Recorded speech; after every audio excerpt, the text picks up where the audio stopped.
I'm set. Kick it. Go. Go.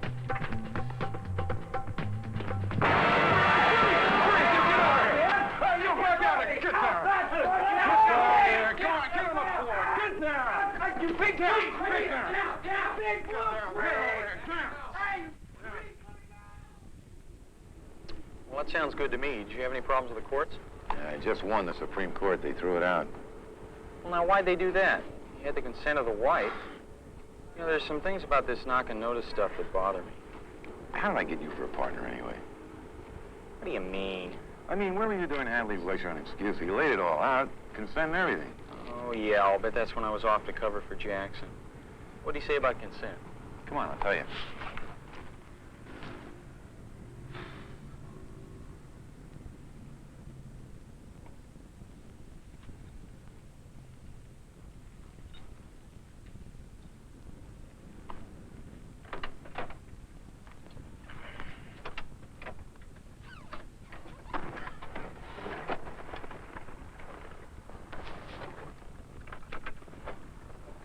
Normally, before you can kick in a door, you've got to knock, announce yourself, and explain why you're there, right? Right. There's three main areas when you do not have to comply with any of those requirements. Like if the guy inside is trying to escape, right? Or if he's trying to destroy evidence. And the other times, if there's going to be more chance of someone getting hurt if you do announce yourself than if you don't. That's simple enough. No, not so simple. You've got to look at each situation separately. You need specific information at the scene. For instance, Hadley was telling us about a case where...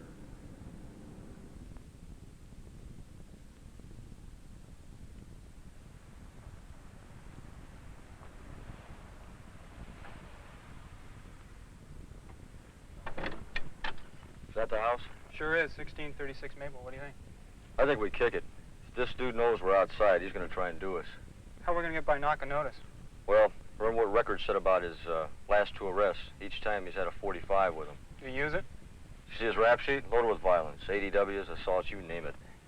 Look, I want to nail this guy, and I want this bust to stick. But with prior information like that, it's not going to get by knock and notice. I think we should have something at the scene to use. The officer is following recent cases and advising his partner that prior information about a suspect may not be sufficient to excuse noncompliance with knock and notice statutes. Those cases say that the common law exceptions to knock and notice pertain only to emergency situations at the time of entry. In other words, unannounced entry is excused only on the basis of emergency circumstances existing at the time an officer approaches a site to make an arrest or execute a warrant. Why don't you go around, cover the back? Hold it. There's a piece on the couch. I think this guy's going to mean business. Come on over. Door's locked. We're going to have to kick it.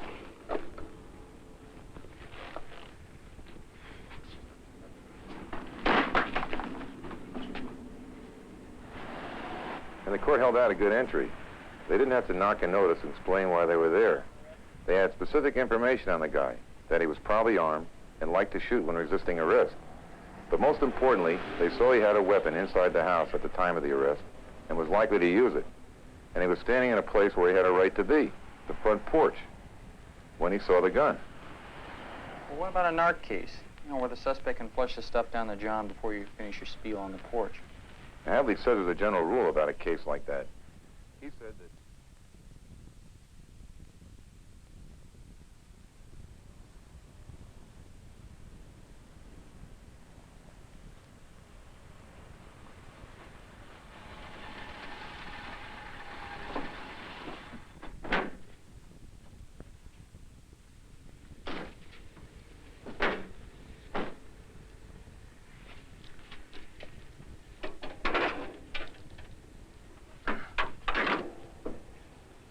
It looks like they're not here yet. How do you know? There's supposed to be a green Matador parked out front. Surveillance team said they should be there by now. Oh, what the hell? Why wait? Let's go in and get the evidence and then wait for him. That's fine, Moncho. You can't do that. Look, we'll do everything right. We'll knock, tell them who we are and why we're here. We'll even wait a few minutes before we kick the door. That's great, but it's illegal. You gotta have good faith belief that your suspect's actually inside before you go in. Otherwise, the court will throw it out. Look, somebody's coming.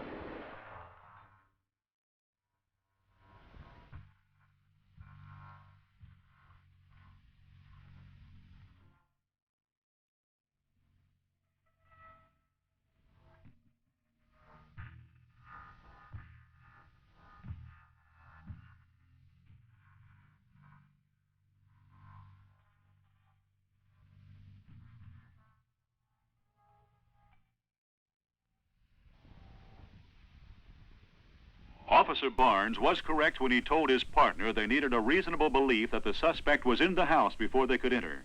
Being experienced narcotics officers, they know narcotic suspects usually try to destroy evidence if they realize police are nearby. But this alone is not enough to excuse compliance with the knock-and-notice rules. Compliance will be excused only if at the time the police act, they have specific facts indicating that evidence is about to be destroyed. Common examples of such facts are retreating footsteps, the sound of a flushing toilet, or overheard statements from the occupants that they are going to destroy the evidence.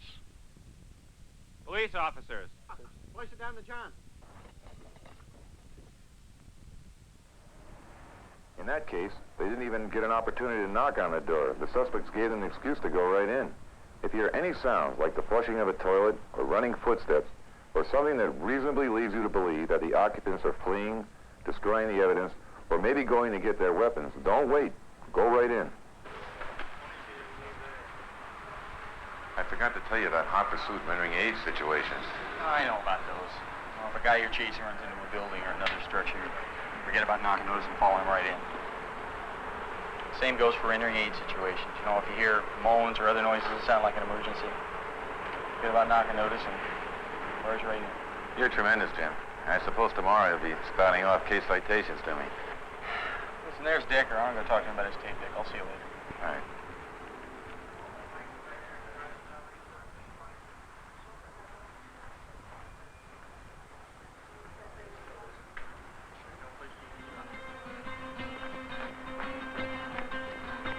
Come on, let's go. We got a hot one.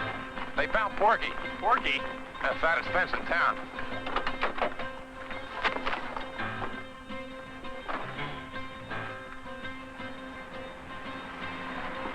This is all set up. The Jew's wife has given us consent to enter. How come? She's a ding-a-ling. Revenge or something. Who cares? That's dumb.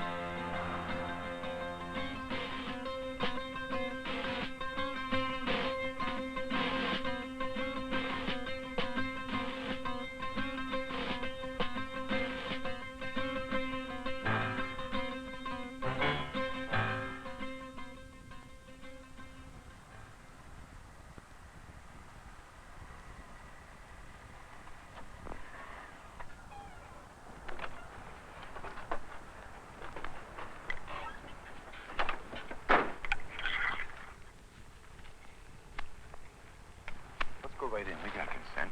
From who? The wife, I told you. You sure that's enough? Let's go. Come on. I want to get this cat. Okay.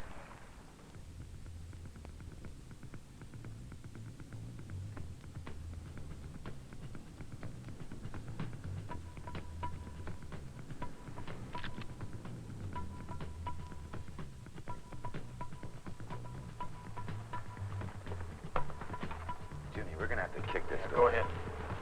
I'm set. Kick it. Go. Go.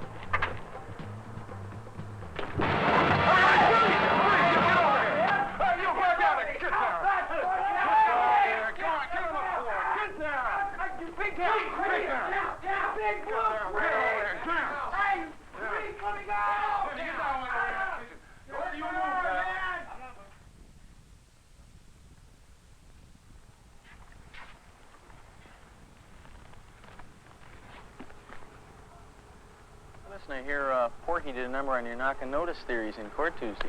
Yeah. What's the matter, Jim? Didn't you know the person giving consent to enter had to be within the premises? You were really a big help, weren't you?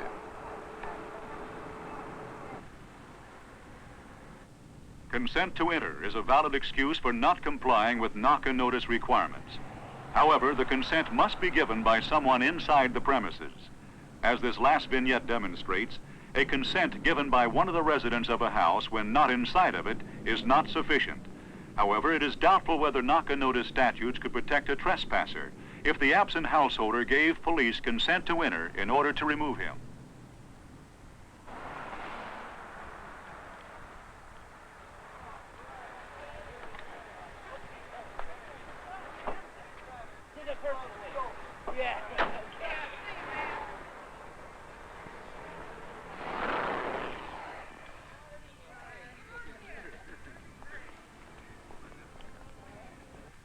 An area closely related to knock and notice is entry by trickery or subterfuge.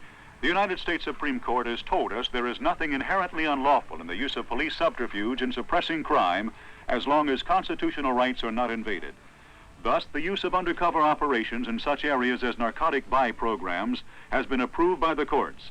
However, the California courts, which tend to be stricter in these matters, have disapproved such conduct as an officer's entry gained through his positive misrepresentation that he was an appliance repairman.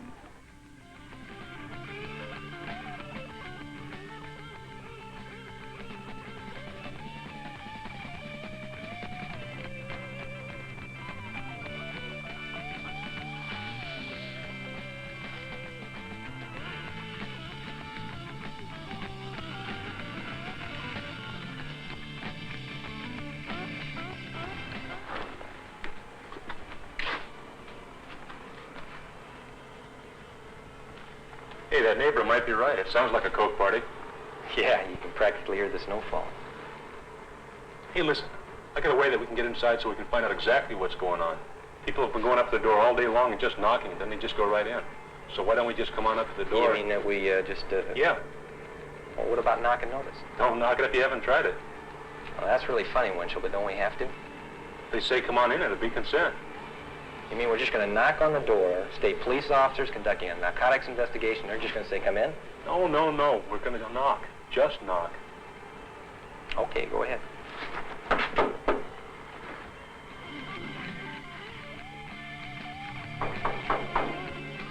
Come on in, the door's open.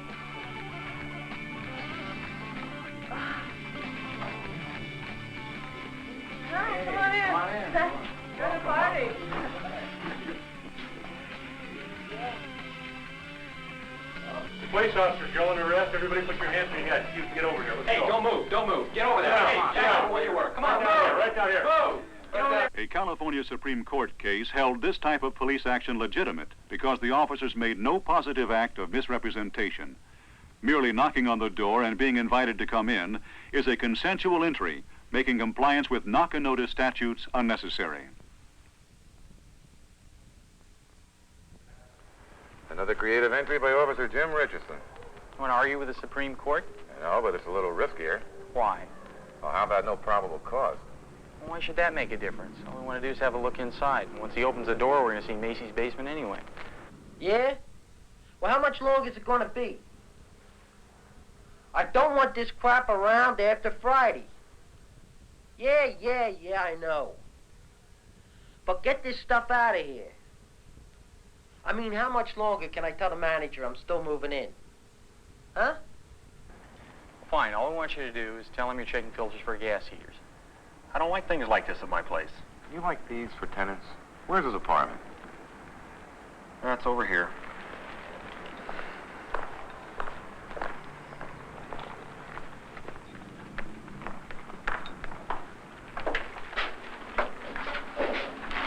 Okay, just knock on the door. I'll be right behind you. All we want's a look from the hallway into the apartment. Go on, come on. Yeah? Who's there? It's the manager. I'm just checking heating filters, Mr. Whitehouse. Yeah? Well, come back later. I'm on the phone. Tell him it'll just take a minute. Okay. It'll just take a minute. Okay, I'll be right there. Hey, what? Breathe, Whitehouse. Look, what's going on here? I mean, hey, you guys got nothing on me. I just moved in here. I haven't had a chance to pack this stuff away yet. Yeah, we'll pack it away and you with it. On the wall. Move. On the wall! Move! On the wall. Spread him out.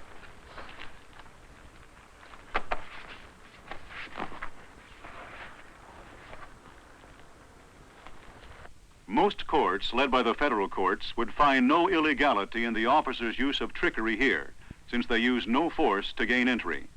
However, California courts, which have set trends in the search and seizure area, now generally agree that if the police have no probable cause and use trickery to gain entry into a residence, it is illegal.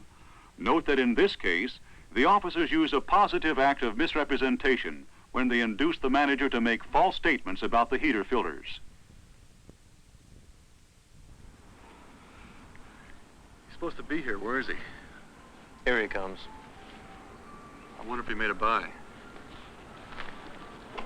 Okay, Scobie, how much? Half a piece? That's good enough. Any more stuff? Well, if you mean, does it look like a pharmacy? Yeah, it does. Well, I checked the place out, and that's the only exit. Are you sure that's his car over there? Hey, man, I'm sure. There's a phone booth down on the corner. I'm going to go do that, and I'll meet you back here by the car. Yeah, say, look, this is a friend of Scobie's. The heat's making tracks for your place. You better get rid of your stuff. Yeah, it's okay. Forget it.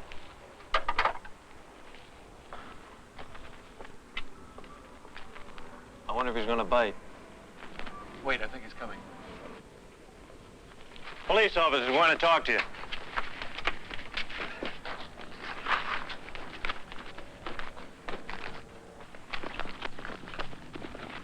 All right, left hand on your head. Left hand on your head. Because there was no entry, but merely a ruse to draw the suspect out of his dwelling, this type of police action has been approved by the courts. The police were only providing an opportunity for Munger to incriminate himself. They did not use trickery to gain entry into his home. Now, what have we learned? We have learned that an entry by police who do not comply with knock-and-notice requirements is permissible only in emergency circumstances. And in addition, these emergency circumstances must be present at the time the police are approaching the site. Unannounced entries based on prior information that an emergency may exist is not sufficient. The three most common reasons for an unannounced entry are that the evidence will be destroyed, the suspects will escape, or the danger to the officers will increase if the rules are complied with. But prior knowledge that the suspects might destroy evidence, or escape, or shoot is not sufficient. And remember, police do not have to knock and announce where they are in hot pursuit or need to render emergency aid. Another important point is consent.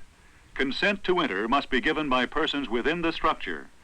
However, if the person in the house is a trespasser, it is doubtful whether he would be protected by typical knock-and-notice statutes if an absent householder gave police consent to enter.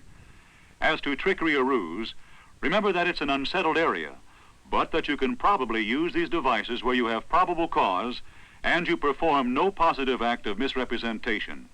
Lastly, remember that the courts apparently do permit you to use subterfuge to draw a suspect out of a structure.